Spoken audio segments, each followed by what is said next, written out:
It's not meant to be a game where you're modeling your home to such level of detail. There we are.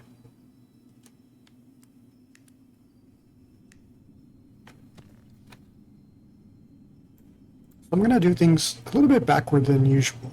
And that's just so that we can get in a little bit more time to read the walk all the way around the caves, and then walking back.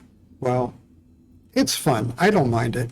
But just because I want to get in a little bit more time to read, we're going to walk to where we're going at the very end of the stream, and then we'll let the Shade walk back home on his own. That does mean he won't be able to read a book. I can come back on later, and I can set him up with the next book of Monte Cristo.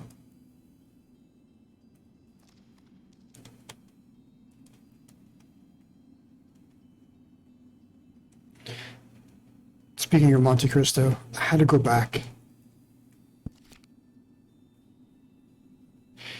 It's just, the story wrote itself. I know we were talking about that, and it's not that Monte Cristo wrote itself, but this tiny little phrase at the very end with what we had just streamed yesterday. It's just, it wrote itself. There's no other words for that.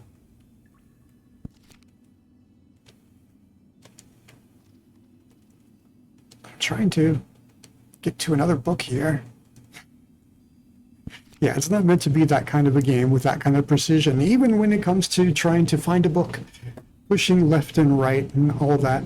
It's very different, and I'm not going to be hard on the developer for the buttons being weird. Like, they did a lot for this game, and the Switch was not something they ported to in the very beginning. It's something they did later, and it's a tremendous effort, and that they were able to do it. Amazing. Okay. Chapter 54. The Three Evil Things. In my last morning dream, I stood today on a promontory beyond the world. I held a pair of scales and weighed the world. It sounds something like Zarathustra would do. Alas, but the rosy dawn came too early to me. She glowed me awake, the jealous one. Jealous is she always of the glows of my morning dream. Measurable by him who hath time, weighable by a good waiter, attainable by strong pinions, divinable by divine nutcrackers. Thus did my dream find the world. My dream, a bold sailor, half ship, half hurricane, silent as the butterfly, impatient as the falcon. How had it the patience and leisure today for world weighing? Did my wisdom perhaps speak secretly to it? My laughing, wide-awake day wisdom, which mocketh at all infinite worlds? For it saith, where force is, there becometh number the master. It hath more force. How confidently did my dream contemplate this finite world? Not new-fangledly, not old-fangledly, not timidly, not entreatingly. As if a big round apple presented itself to my hand, a ripe golden apple with a coolly soft, velvety skin, thus did the world present itself unto me. As if a tree nodded unto me, a broad-branched, strong-willed tree, curved as a reclined, and a footstool for weary travelers. Thus did the world stand on my promontory, as if delicate hands carried a casket towards me, the casket open for the delectation of modest, adoring eyes. Thus did the world present itself before me today. Not riddle enough to scare human love from it, not solution enough to put to sleep human wisdom. A humanly good thing was the world to me today, of which such bad things are said. How I thank my morning dream, that I thus, at today's dawn, weighed the world. As a humanly good thing did it come into me, this dream and heart comforter, and that I may do the like by today, by day, and imitate and copy its best. Now, will I put the 3 worst things on the scales and weigh them humanly well. He who taught to bless also taught to curse. What are the 3 best cursed things in the world? These will I put on the scales. Voluptuousness, passion for power, and selfishness. These 3 things have hitherto been cursed, and have been in worst and falsest repute. These 3 things will I weigh humanly well.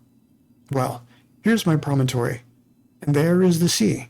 It rolleth hither unto me, shaggily and fawingly, the old faithful 100-headed dog monster that I love. Well, here will I hold the scales over the weltering sea, and also a witness do I choose to look on. Thee, the anchorite tree, thee, the strong-odored broad-arched tree that I love. On what earth goes the now to the hereafter? By what constraineth doth the high stoop to the low? And what enjoyeth even the highest still to grow upwards? Now stand the scales poised and at rest. 3 heavy questions have I thrown in, 3 heavy answers carrieth the other scale. Voluptuousness.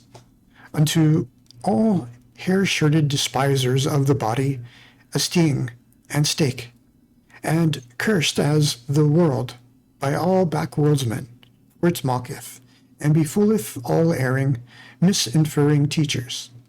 Voluptuousness, to the rabble, the slow fire at which it is burnt, to all wormy wood, to all stinking rags, the prepared heat and stew furnace.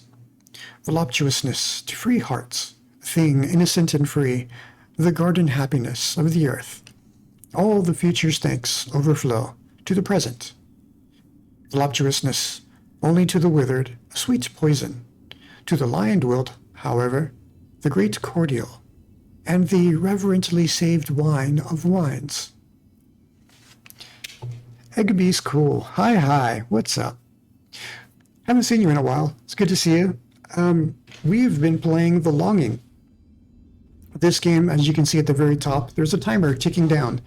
The timer started at 400 days, real days. We're inside of our house, our home, and inside of our home, you can see the time's moving at like 24 seconds per second. And that's just the nature of our home. We have the power over time. But if I pause here, this is our home. If I step outside, our home is decked out. We've been playing for not quite 400 days. It's been close to a month. That's our little home. And this is the king. We're a shade to this king. We're his little helper. You walk so slowly. Well, the game takes 400 days to play. What's the rush? That's the nature of this game. It's called The Longing, and it's a very different pace of playing. There are a lot of VODs. I even have videos up on YouTube if you want to go and look at some of the things we've done. Everything you do is slow. But that's the nature of the game. It's like an idle game, where if I stop here and do nothing and then turn off the game and then come back tomorrow, one day in the game real time would have passed.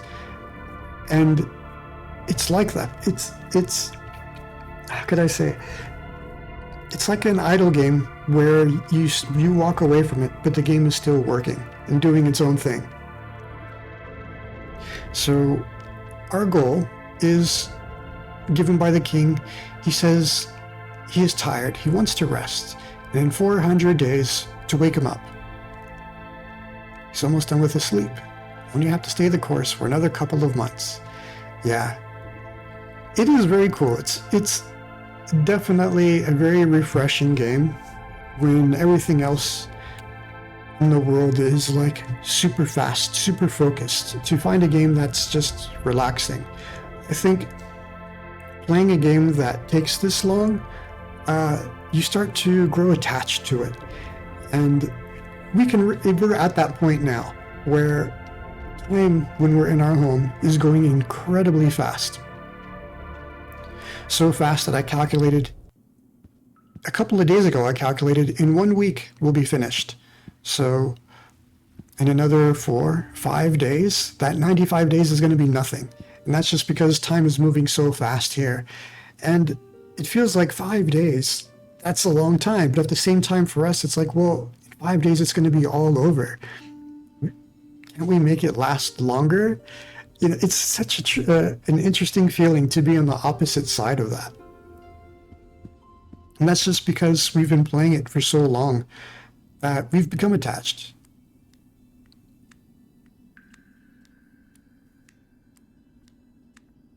All these little things we've painted, we've drawn, we've scavenged, or we've built. All the books in that bookshelf, other than the first 5, we've wandered and we've found and collected. Rugs that we've gone on adventures and collected. These large crystals. Huge epic adventures to get each one of those crystals. I don't think I've ever played a game with pacing or time mechanics like this. Yeah, this game is quite unique. It came out maybe 3 years ago-ish, and it's been like well received, well regarded. First of its kind, honestly. It is a very interesting concept. I don't want to spoil anything then. Don't watch the VODs, don't watch the YouTube, because this game, for my best friend, for a lot of people, it's kind of helped them to overcome their own depression, or just to think of the world in a different way. And this game introduces so many great concepts that, since it's the only one, I don't want to take that away from you, you know. I want you to feel it, experience it. And the developer was very mindful in creating the world, so that way a lot of it has like a parallel. If you think of your in-self, your inside, the way you think, places you can go, just as discovering yourself, discovering things about yourself, and overcoming obstacles inside yourself. This game is a mirror for all of that.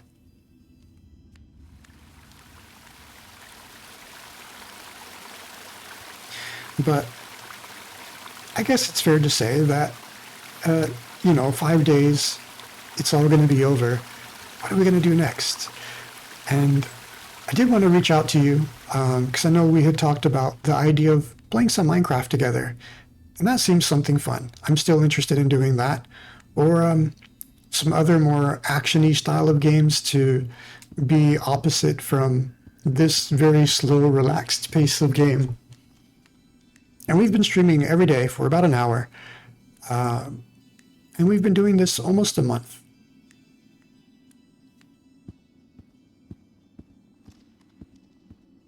This isn't the first time I've played this game. It's actually the 3rd full playthrough of the game that I've done, but the 7th time I've actually played through the game. With my Switch, I've made profiles, and I've played multiple profiles at the same time, doing different things and just exploring everything this game had to offer. So that's kind of what this series was, is just a look at all the things the game has to offer, looking at a lot of the symbolism and theories, covering fan theories that people have had about the game, and covering some of my own theories that I've come to figure out for myself.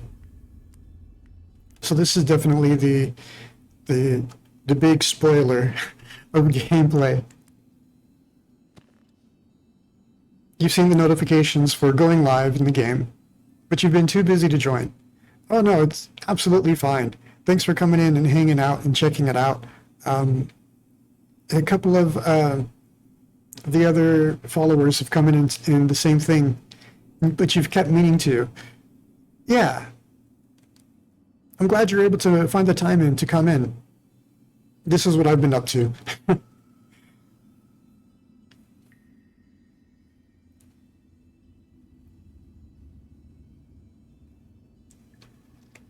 yeah, I've been reading. This game these are publicly available books. When you start the game, you have these first 5 books down to Poems 2 and Moby Dick. Poems 2? That's weird. Where's Poems 1? But we've been reading this book, Thus Spoke Zarathustra. It's a book written by Nietzsche, and it's about philosophy. So the game doesn't actually have 400 days worth of content because it wants you to feel longing. It wants you to want to end your longing. It wants you to feel like there's nothing left. And then what do you do with your time? The game wants you to feel that. So there is a good bit of exploring and stuff you can do, but then the exploring runs out. So what do? For our shade, if he's reading a book, time will pass faster. As you can see by decorating our home, time passes faster. Oh, tongue twister. Time passes faster. It's kind of the concept of when you're enjoying yourself, time moves faster kind of thing. But it helps ease the pain of 400 days. You know, who plays a game for over a year? Granted, this is something we haven't shown on stream, but there's this little hourglass. If we look at the hourglass, I've created my own little kingdom down here. The king himself will be proud to see me using my time so well. If we continue to interact with it, eventually we can make time inside our home stop and be normal and be 1 second is 1 second. A lot of people usually regret having done such a thing, and you can turn it back on.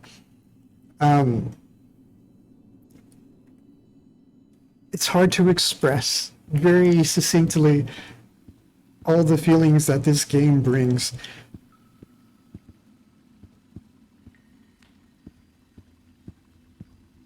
But yeah, happy to introduce the game. Definitely worth a look if you get the chance to sometime. Pick it up and give it a try yourself.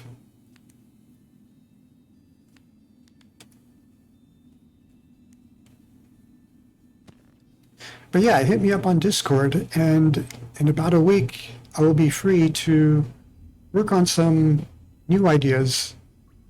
You might give it a go. It's definitely worth the play. You might be able to find some of the videos that I did at the very beginning.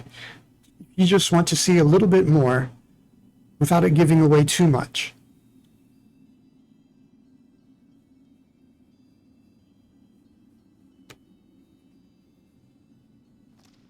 There are a lot of spoilers out there, though. And I feel like with the game that, with this slow of a burn, those spoilers are so deep and meaningful. Don't rob yourself of that experience.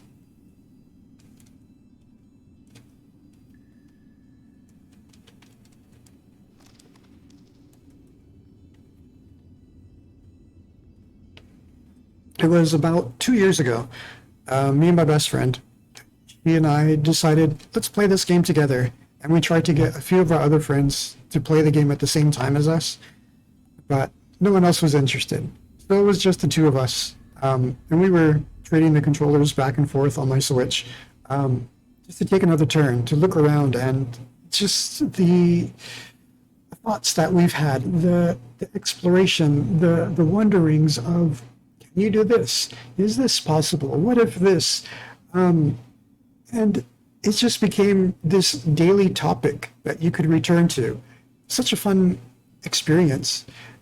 Very different than anything else you would play, honestly, especially with Twitch. When Twitch is involved, you know, day one, everybody's beating the game. Like the new Zelda came out, and after 2 days, it's like, we have a world record that's under an hour. It's like everything is just burned by so quickly, so fast.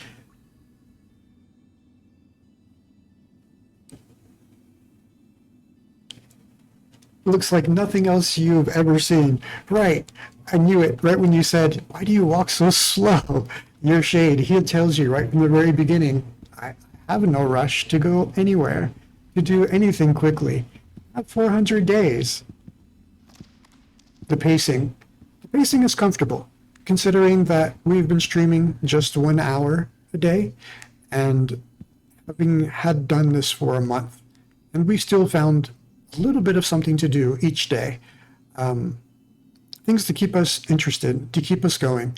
You don't have to. Some people have bought the game, turned it on, watched the intro, and did absolutely nothing for 400 real days, over a year, then have come back to the game, and the 400 days have passed, and they decided, cool, let me see the ending now. And they were thrilled by that, like, yes, I've done it. And it's amazing that the individual experience that you can get out of a game like this.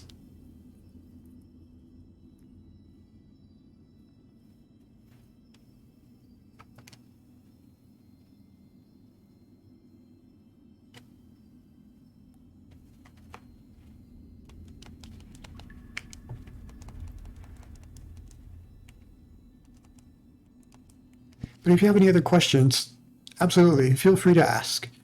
I'm going to keep reading this book. It's this series, Thus Spoke Zarathustra. So Nietzsche, he's created his own sort of philosophy about living and what is good living. That's kind of the essence of all philosophy, really. And pondering things in a way that perhaps you have never pondered before. I think it's very fitting for this game because the pacing of it is very different than many people have ever pondered before or have considered. So I think these books were not just randomly chosen, but were perhaps of an influence to the developer. I'm going to share one with you real quick. And that was in here. So the developer, when they made this game, they went to some caves, and there's this sort of poem. I don't think this is exactly the poem, but it's close enough that he heard, and this was the inspiration for creating this game. The ancient king of souls, unnamed, the Kaiser great, within the castle cavern sits in enchanted state. He did not die, but ever waits in the chamber deep, where hidden under the well he sat himself to sleep. The splendor of the empire he took with him away, and back to earth will bring it when dawns the promised day. To end all fear and longing, he shall rise when time has come, taken the world within him to final Armageddon. He bids his shade in slumber, O dwarf, stay at my side, for a soul can't leave this cavern, but a mere body might. It's kind of weird, like there was sort of a rhyme and the rhyme disappears, but the essence of this is what inspired the developer of, he's visiting these actual caves, the idea of underneath the caves living this king, and that there's this dwarf who watches over the king, and every 100 days or so the dwarf would go to the surface and report back to the king. And he had the idea of, what is this dwarf doing, in between this full 100 days? What sort of lifestyle does it live? How does it do anything? Does it get bored? Does it long to reach that next 100 days? And from that, the essence of everything is what created the game.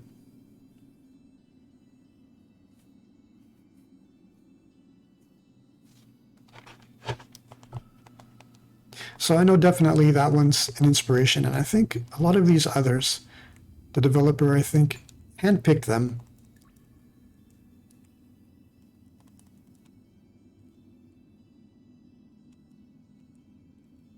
Some of them are actually some clues to the game, but I'll let you figure that out for yourself.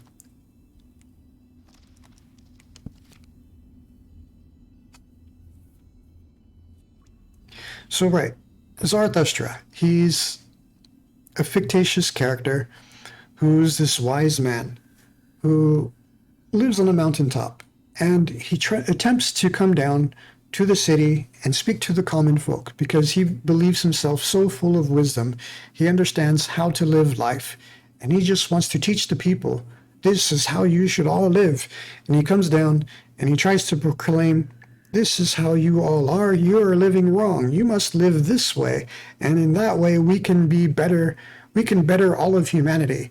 And at the end of his speech, everybody was ready to lynch the guy. They weren't believing the guy. And so he went off and he rethunk his tactic. And he decided, maybe it's not my place to preach amongst these people, but to perhaps find my own kind instead, to travel within. But I need our companions. And the book goes through all these insights that he has about people, how people live, what's a waste, what he considers a waste. And the originals have 4 books, just as they are here. We're on the 3rd book now. He's met companions. He's shared a lot of wisdom with them. He's trying to elevate the companions. He talks about people who try to aspire to greatness, how they fail, what happens to them afterwards, how they become kind of toxic, and how he's trying to inspire his companions to keep going, even though they have Zarathustra as like this wise figure, to not think of him as a leader, but to instead take his words with caution and to find your own way. And eventually, from finding your own way, you'll stand at the same heights with Zarathustra. Instead of looking at him as a leader, you would think of him as an equal. Because that's what he wants. He wants to have these people who are like friends on the level with himself. He doesn't want to lead. He doesn't want to rule. He thinks something's wrong with that. He does harp a lot on the subject of what's so wrong about the world. The part we're reading now, he just had a dream about weighing the world on some scales. And now that he's awake, he's like, oh, I want to continue this dream, this idea. This is amazing. How would I weigh the world? Ooh, what things do I think are the worst things about the world? And so he put out these 3 things, and he's just ranting on about voluptuousness currently.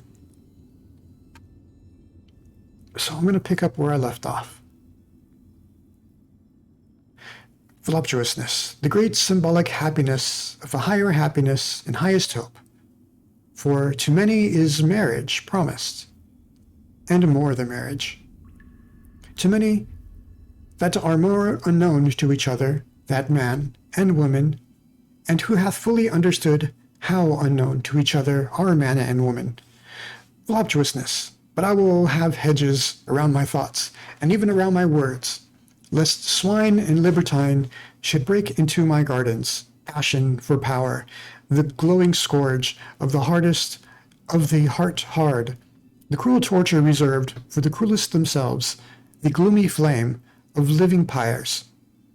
Passion for power, the wicked gadfly which is mounted on the vainest peoples, the scorner of all uncertain virtue, which rideth on every horse and on every pride. Passion for power, the earthquake which breaketh and upbreaketh all that is rotten and hollow, the rolling, rumbling, punitive demolisher of witted sepulchres, whited sepulchres, the flashing interrogative sign beside premature answers. Passion for power, before whose glance man creepeth and croucheth, and druggeth, and becometh lower than the serpent and the swine, until at last great contempt crieth out of him. Passion for power, the terrible teacher of great contempt, which preacheth to their face, to cities and empires, away with thee, until a voice crieth out of themselves, away with me. Passion for power, which, however, mounteth alluringly even to the pure and lonesome, and up to self-satisfied elevations, glowing like a love that painteth purple felicities alluringly on our earthly heavens. Passion for power, but who would call it passion, when the height longeth to stoop for power? Verily, nothing sick or diseased is there in such longing and descending. That the lonesome height may not for ever remain lonesome and self-sufficing, that the mountains may come to the valleys, and the winds to the heights to the plains. Who could find the right feminine and honoring name for such longing? Bestowing virtue. Bestowing virtue, thus did Zarathustra once name the unnameable. And then it happened also, and verily, it happened for the first time, that his word blessed selfishness, the wholesome, healthy selfishness that springeth from the powerful soul. From the powerful soul, to which the high body appertaineth, the handsome, triumphing, refreshing body, around which everything becometh a mirror. The pliant, persuasive body, the dancer, whose symbol and epitome is the self-enjoying soul. Of such bodies and souls, the self-enjoyment calleth itself virtue. With its words of good and bad, doth such self-enjoyment shelter itself, as with sacred groves, with the names of its happiness, doth it banish from itself everything contemptible. Away from itself doth it banish everything cowardly, it saith, bad, that is cowardly, contemptible, seem to it the ever solicitous, the sighing, the complaining, and whoever pick up the most trifling advantage. It despiseth also all bittersweet wisdom, for verily there is also wisdom that bloometh in the dark, a nightshade wisdom, which ever sigheth all is vain. Shy distrust is regarded by it as base, and every one who wanteth oaths instead of looks and hands, also all over distrustful wisdom, for such is the mode of cowardly souls. Baser still it regardeth the ubiquitous, doggish one who immediately lieth on his back, the submissive one. There is also wisdom that is submissive, and doggish, and pious, and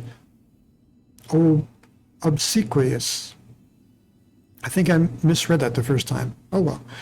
Faithful to it altogether, and a loathing, is he who will never defend himself, he who swalloweth down poisonous spittle and bad looks, the all-too-patient one, the all-endurer, the all-satisfied one, for that is the mode of slaves, whether they be servile before gods and divine spurnings, or before men and stupid human opinions.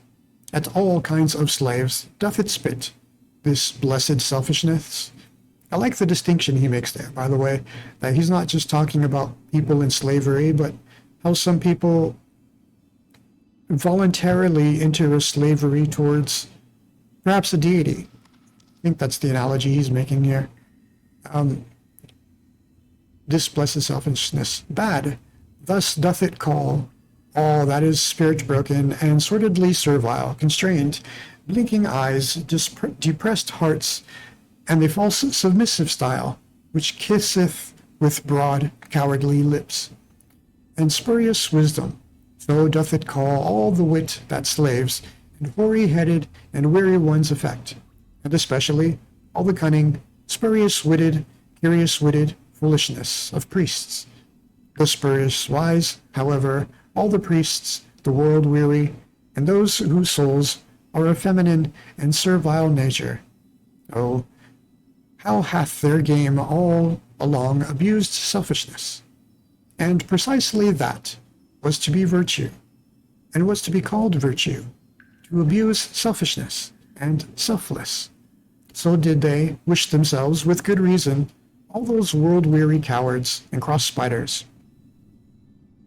But to all those cometh now the day, the great change, the sword of judgment, the great noontide. Then shall many things be revealed. And he who proclaimeth the ego wholesome and holy, in selfishness blessed, verily, he, the prognosticator, speaketh also what he knoweth. Behold, it cometh, it is nigh, the great noontide. Thus spake Zarathustra. I noticed he's using a lot of phrases that he's outlined in the past, which is nice. The world weary, here's another one.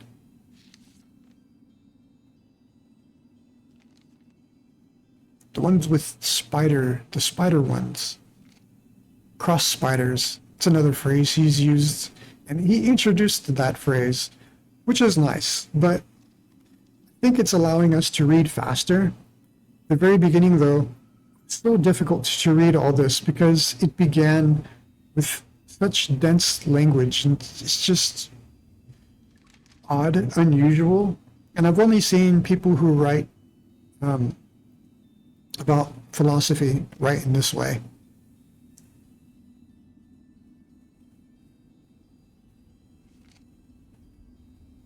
I wish he would say what it is that is coming this great noontide that will cause everything to burn. 55. Spirit of gravity. I'm just going to try to get through as much as we can. My mouthpiece is of the people.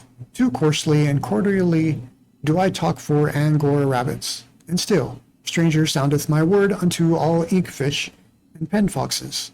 My hand is a fool's hand. Woe unto all tables and walls, and whatever hath room for fool sketching, fool scrawling. My foot is a horse foot. Therewith do I trample and trot over stick and stone, in the fields up and down, and am bedeviled with delight, in all fast racing. My stomach is surely an eagle's stomach, for it preferreth lamb's flesh. Certainly it is a bird's stomach, nourished with innocent things, and with few, ready and impatient to fly away. That is now my nature. Why should there not be something of bird nature therein? And especially that I am hostile to the spirit of gravity, that is, bird nature. Verily, deadly hostile, supremely hostile, originally hostile. Oh, whither hath my hostility not flown and misflown? Thereof could I sing a song, and will sing it, though I be alone in an empty house, and must sing it to mine own ears. Other singers are there, to be sure, to whom only the full house maketh the voice soft, the hand eloquent, the eye expressive, the heart wakeful. Those do I not resemble. Sorry, you've got to go soon, but you're moving out of your flat tomorrow. Gonna go pack a bit more than sleep. Thanks for coming in. Thanks for hanging out. Thanks for hanging out for some of the reading that I'm into. This book has been fascinating to me. I don't accept all of the weird things this character has to say, but it's just been a fun thing to just dive in and read, which is weird. A weird thing to do streaming, but it fits so well with this game because we're just trying to pass time. You may have noticed each time we turn a page, I'll do it once here. If you look at the time, a minute passes. So each time you read a page of a book, time is also moving faster. But yeah, I will connect with you again on Discord, chat some more with you. Join stream tomorrow. If I am live, I'll be live. We've been live at pretty much the same time. So 24 hours from now, we'll be here. But we are approaching the ending. There are multiple endings to this game, and we are soon approaching another one. So if you want to save it for yourself, I completely understand. But if you don't mind the reading and you just want to hang out and have something in the background, feel free. Let me know as well when you're streaming, and we'll check out what you've been up to. It's good to see you. Have fun with the moving out. Hope all goes well, and that nothing is like catastrophically lost or destroyed. It's early morning for you. Just might fall asleep after a busy day. If you're awake, you'll be here. Sounds good.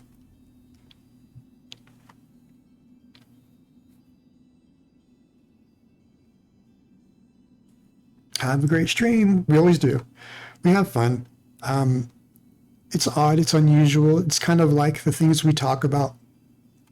They tell their own story, even though we haven't planned things. It just comes together in its own natural way. It's great. I'm having a good time.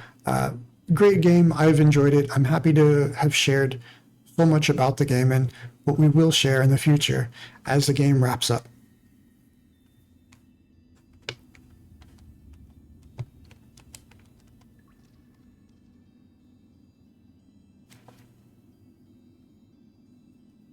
Number 2. He who one day teacheth men to fly will have shifted all landmarks. To him will all landmarks themselves fly into the air. The earth will he christen anew, as the light body. The ostrich runneth faster than the fastest horse, but it also thrusteth its head heavily into the heavy earth. Thus is it with the man who cannot yet fly. Heavy unto him are earth and life, and so willeth the spirit of gravity. But he who would become light and be a bird must love himself. Thus do I teach. Not, to be sure, with the love of the sick and infected, for with them stinketh even self-love. One must learn to love oneself. Thus do I teach, with a wholesome and healthy love, that one may endure to be with oneself, and not go roving about. Such roving about Christianeth itself brotherly love. With these words hath here hitherto been best lying and disassembling, and especially by those who have been burdensome to everyone. And verily, it is no commandment for today and tomorrow to learn to love oneself.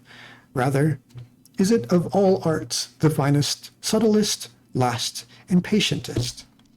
For to its possessor is all possession well concealed, and of all treasure pits one's own is last excavated. So causeth the spirit of gravity. Almost in the cradle are we apportioned with heavy words and worths, good and evil. So calleth itself this dowry.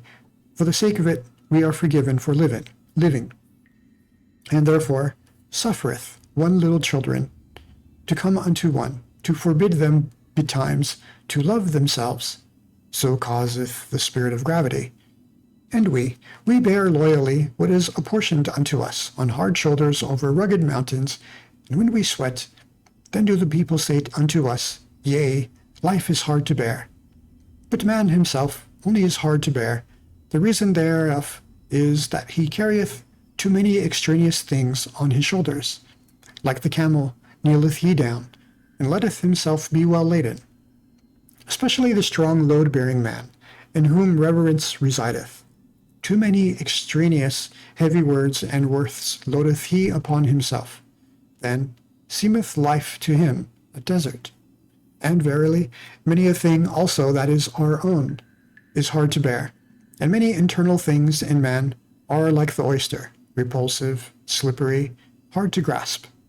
So that an elegant shell with elegant adornment must plead for them. But this art also must one learn, to have a shell, and a fine appearance, and sagacious blindness. Again, it deceiveth about many things in man, that many a shell is poor and pitiable, and too much of a shell. Much concealed goodness and power is never dreamt of. The choicest dainties find no tasters. Women know that, the choicest of them, a little fatter, a little leaner, how much fate is in so little. Man is difficult to discover, and unto himself most difficult of all. Often lieth the spirit concerning the soul. So causeth the spirit of gravity. He, however, hath discovered himself, who saith, This is my good and evil. Therewith hast he silenced the mole and the dwarf, who say, Good for all, evil for all. Verily, neither do I like those who call everything good, and this world the best of all. Those do I call the all-satisfied.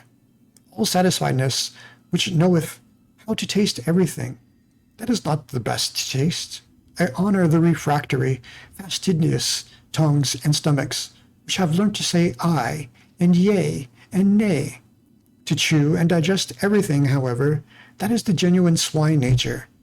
Ever to say yea, that hath only the ass learnt, and those like it. Deep yellow and hot red, so wanteth my taste. It mixeth blood with all colours. He, however, who whitewasheth his house, betrayeth unto me a whitewashed soul. With mummies, some fall in love, others with phantoms, both alike hostile to all, flesh and blood. Oh, how repugnant are both to my taste, for I love blood. And there will I not reside and abide, where every one spitteth and speweth. That is now my taste. Rather would I live amongst thieves, rather would I live amongst thieves and perjurers. Nobody carrieth gold in his mouth. Still, more repugnant unto me, however, are all lick-spittles, and the most repugnant animal of man that I found.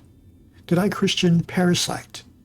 I will not love, and would yet live by love. Unhappy do I call all those who have only one choice, either to become evil beasts or evil beast tamers.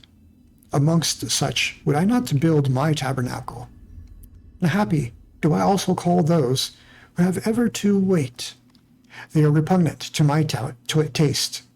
All the toll gatherers and traders and kings and other land keepers and shopkeepers. Verily, I learned waiting also, and thoroughly so, but only waiting for myself.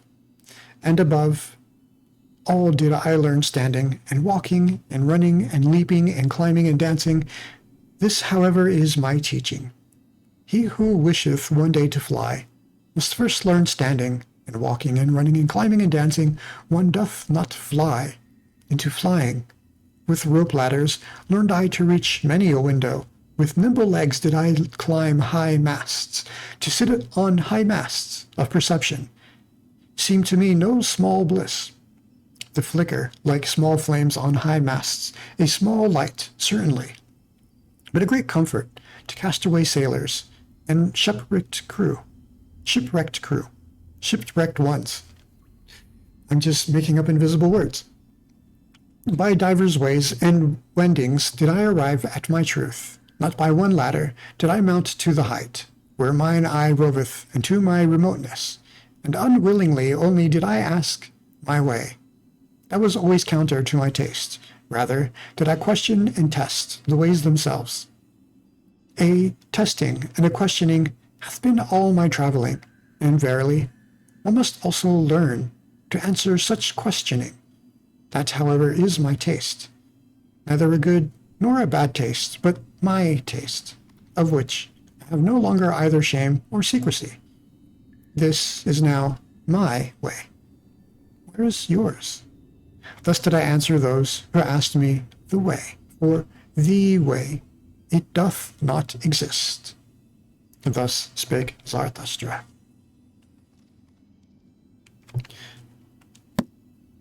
So, we're going to take our walk now and visit the place that we visited yesterday.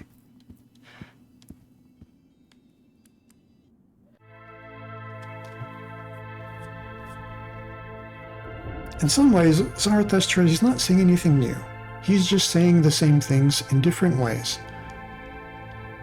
And I can respect that because I know not everyone thinks the same. This is something I guess science has learned in recent years and such, that not everyone thinks with words. Where this is, I guess, more true with writers. It's easier for them to think with words. They can think of dialogues. They replay dialogues through their head. They invent dialogues. When they're going to do an interview or meet with somebody, they consider what are they going to say. How are they going to say it? You may have seen this in it's a kind of a famous movie skit that's redone, where somebody's picking up a phone and they're saying hello in different ways. Hi, my name is this. Hi, my name is... And they're just playing with the same words, expressing it in different ways. And they're trying to find themselves in it. They're trying to find that moment or that sound that they feel is themselves. And they try on all these different faces of just like being overbearing, being very gentle. And they're just like tossing and turning, trying to figure out which one is me, which one speaks to me. So the science has figured out not everyone thinks in that way. Some people, they think in a very different way, a very emotional. They think of concepts rather than the individual words, where the individual word doesn't matter. It's not what carries importance. And they express themselves in the moment because they have like the intent of what needs to be shared.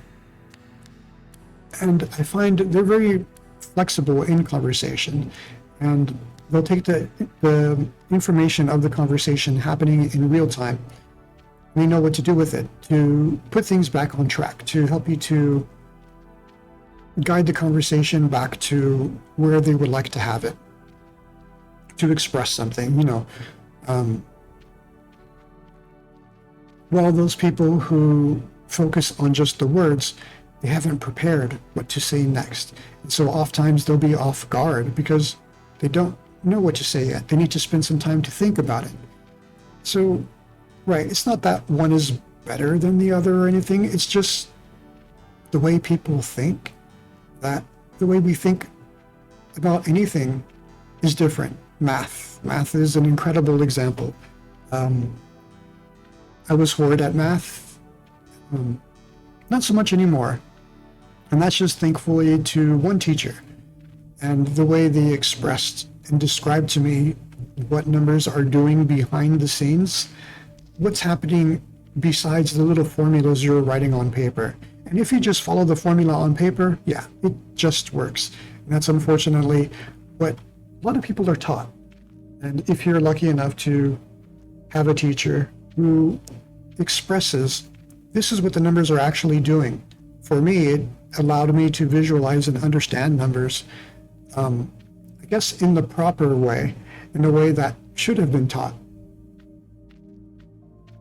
I'm taking a very odd shortcut, but we're going up by going down.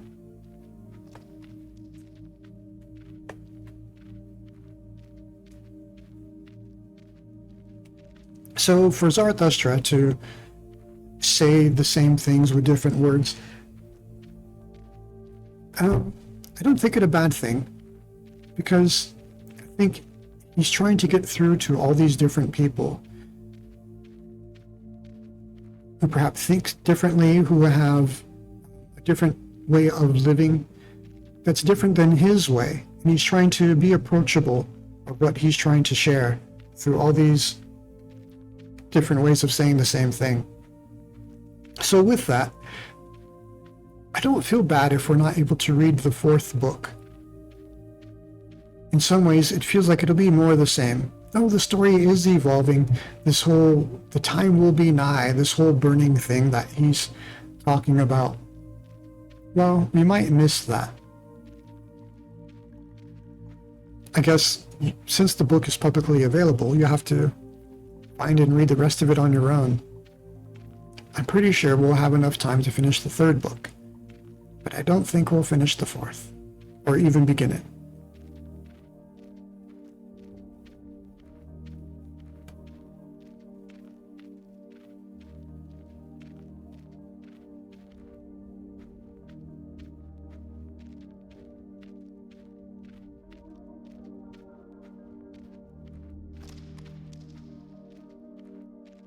I'm calling this the scenic route, because it's not faster at all.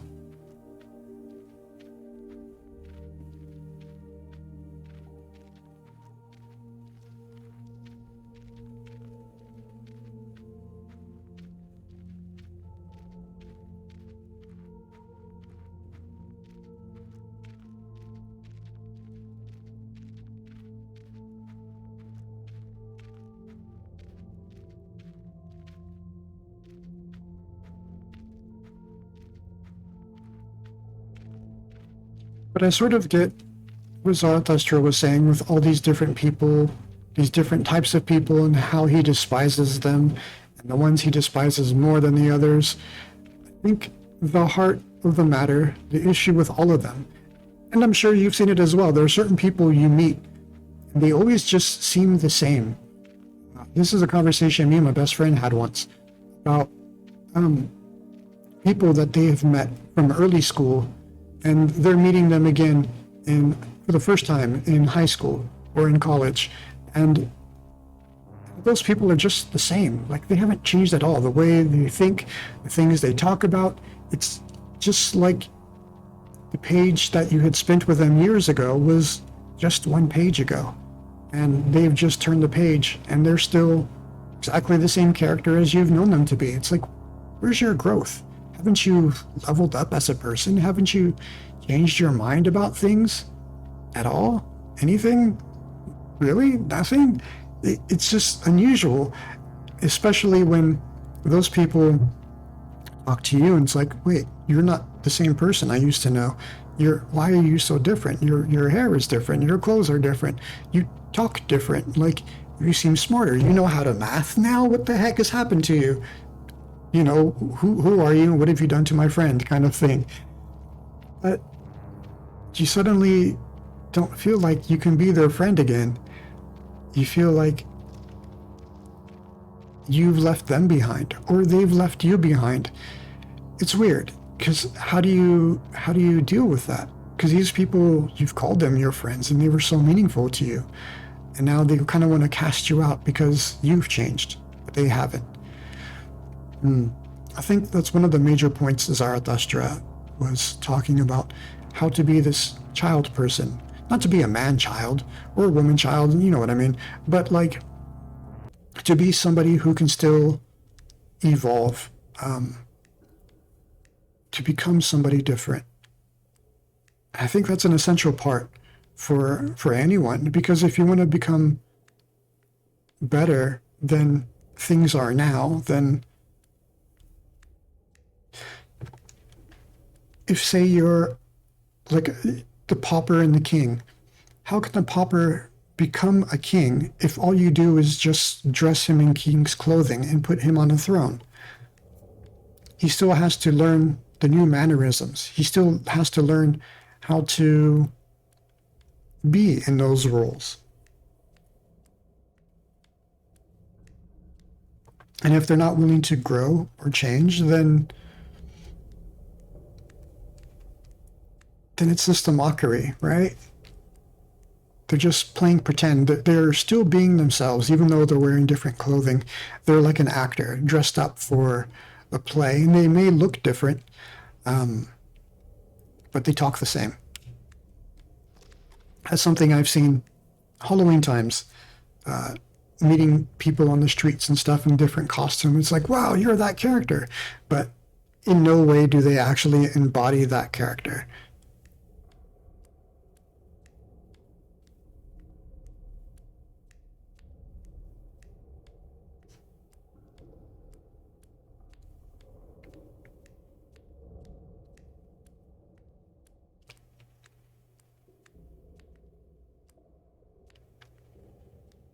I think it's fair to say something is lost in that acting, because we all have these kind of stereotypes of how somebody should be in those roles.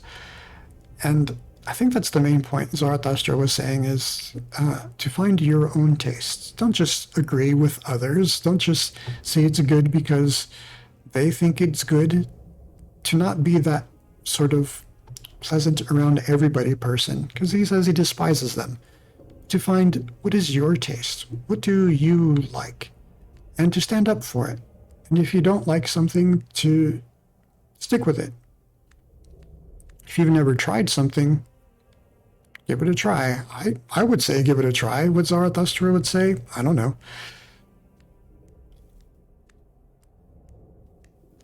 But I think that child mind should be willing to give things a try.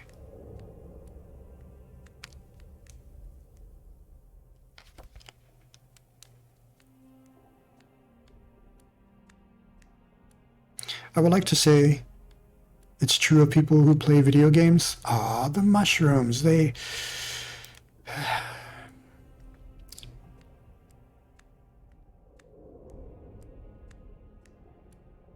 I think this is going to be the gross one. Yuck. Starting to look weird. Better not touch it. Okay. But because the green one is growing too close to it, it's preventing the other one from growing. So we'll take this one with us, and we'll let the other one grow. And we'll come back again tomorrow.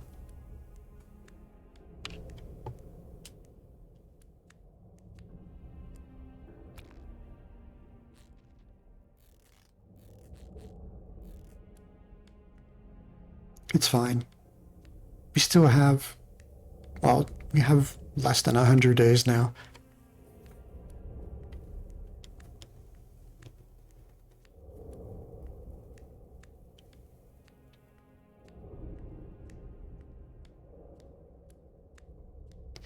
It's a flower.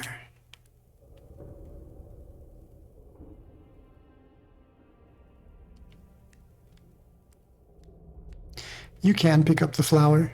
We're currently holding a mushroom, and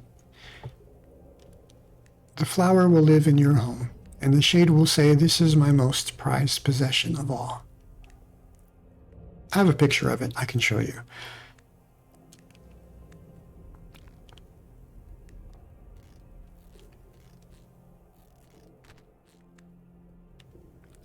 Well, it's not a glowing mushroom, but I did mean to walk back down this way with a mushroom in our hand, just to show off where those limitations are that we had talked about.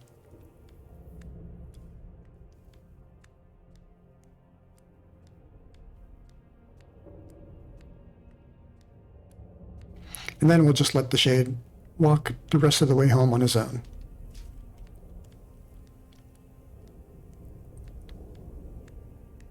So I would like to say people who play games are more like that childlike spirit, but it's not always true.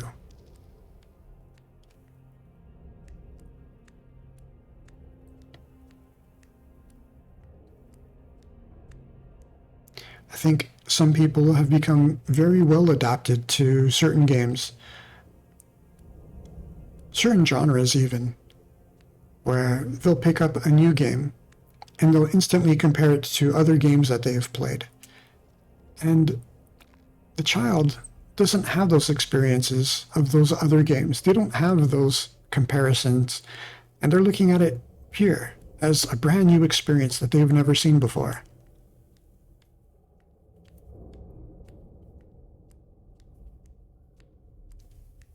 I once tried to watch these two movie critics. I had a hard time to watch them because they have spent years watching other movies and they have always referenced other movies of which ones did this better, which one was the first to do this. And I suppose if you're into the lore of movies and stuff and movie history, that's fun knowledge, but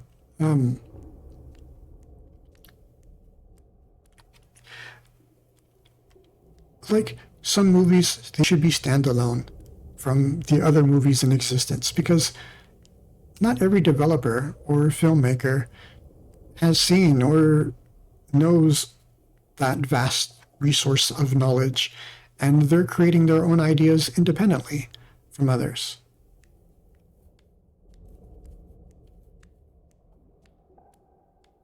And sometimes I feel like they just miss the fun. Because these characters, they would get into debates about why this movie is so great. And the other person saying, "You would rate it that? Why would you rate it such a thing? Oh, I hate you. I hate your guts." You know, kind of just weird silliness that has nothing to do with the movie they're watching, but just them picking on each other.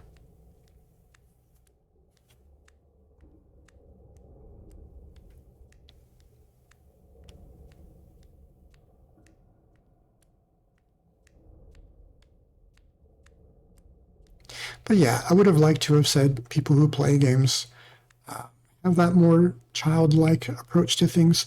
And that's just because games usually require you to learn new skills. Even if it's a game that's from a genre you normally play, like a street car racing game.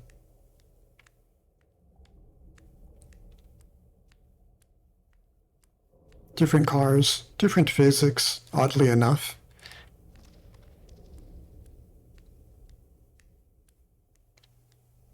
The way the cars handle, you just have to learn them individually.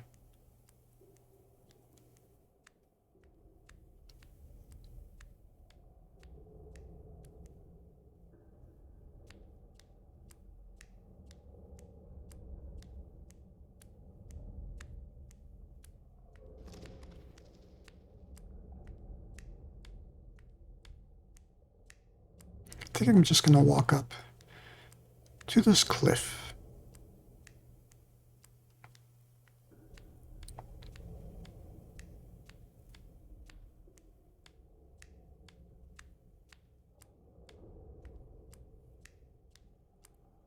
There's a small cliff that I would have liked to reach.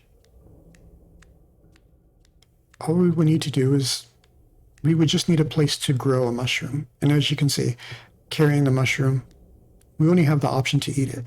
We don't have the option to plant one.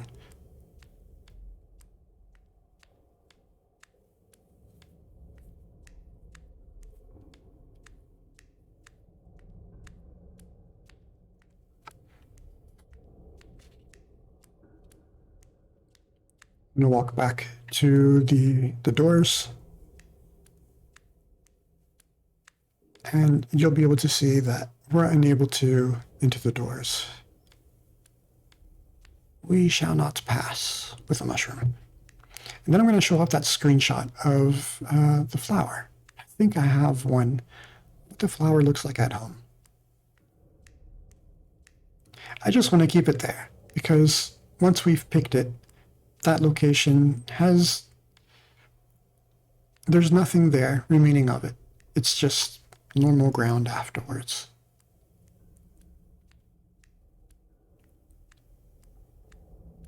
For me, I just think it makes more sense to have it there.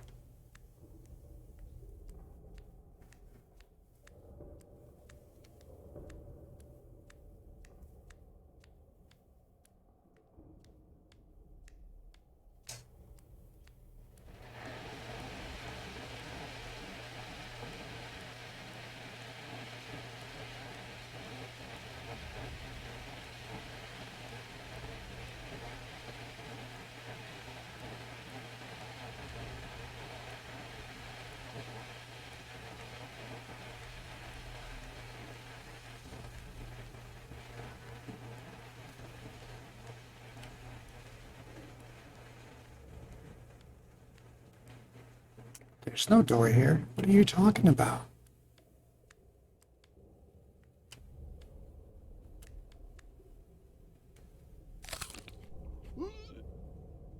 Tasty. Yeah, even the shade has his own tastes. A nod back to Zarathustra. So while the shade walks home, show off those pictures. So here's the picture. If you were to pick it up, this is what your shade says.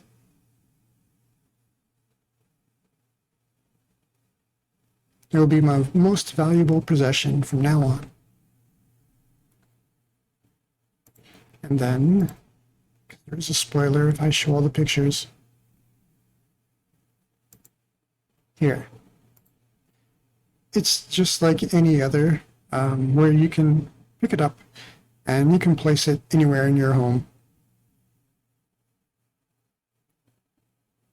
Yeah, I did a lot of moss carpets on that playthrough and a lot of pictures as well. Kind of themed pictures. It was kind of organizing and just seeing those that kind of related to each other. Lots of stars and the moon, lots of different caves with secrets and things. And yeah, it's interesting to look at other people's homes and how they've decorated them. Let's check on the shade.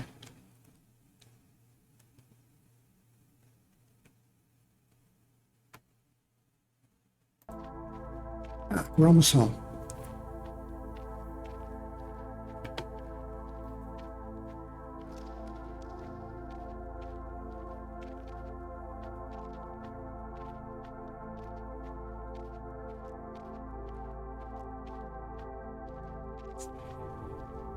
So even though I didn't want to pick it up this time, I still wanted you all to see what it's like if you do pick it up. What it looks like, what the shade says.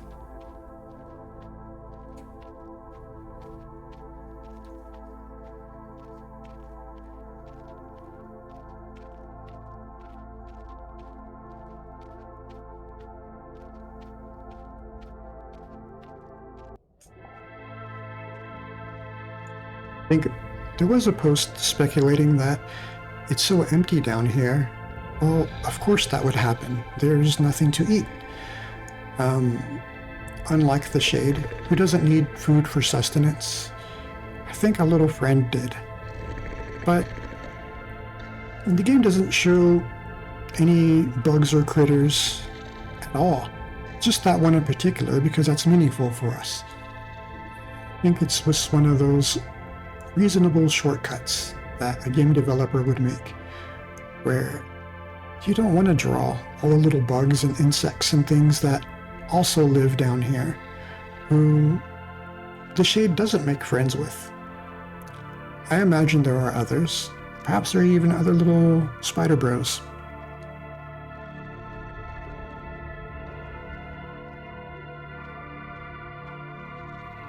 So I don't think the spider starved. I would imagine they would have moved on if that was the case.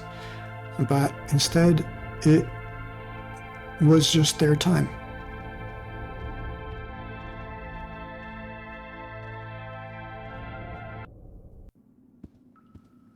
It's also impactful for the shade.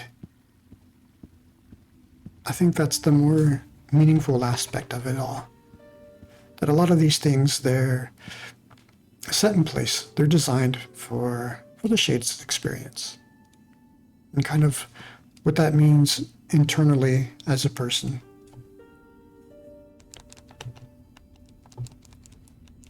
What it means to you. What symbolism do you give it?